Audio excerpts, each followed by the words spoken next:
ఇవాళ రేవంత్ రెడ్డి మీరు పేపర్లో చూసి ఉంటారు, హైదరాబాద్లో ఫోరెన్సిక్ ల్యాబ్ను అంటుపెట్టేసిండ్రు. ఫోరెన్సిక్ ల్యాబ్ అంటే ఎవరైనా దొంగల్ని దొరకబట్టడానికి ఆ చేతి ముద్రలు, ఏలు ముద్రలు, వాయిస్ రికార్డింగు అవన్నీ పరీక్ష చేసి చెప్పేదే ఫోరెన్సిక్ ల్యాబ్. ఫోరెన్సిక్ ల్యాబ్ ఇచ్చే రిపోర్టుతోనే దొంగలను జైల్లో పడేస్తారు.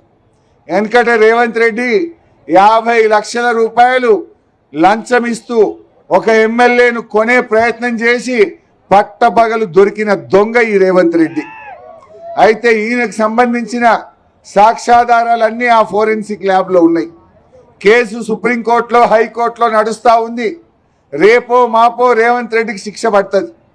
ఆ శిక్ష పడకుండా ఉండాలని, ఆ ఉన్న సాక్ష్యాధారాలు దొరకకుండా ఉండాలని రేవంత్ రెడ్డే పోలీసు వాళ్ళకి చెప్పి ఇలా ఫోరెన్సిక్ ల్యాబ్ను హైదరాబాద్లో అంటుపెట్టించాడు.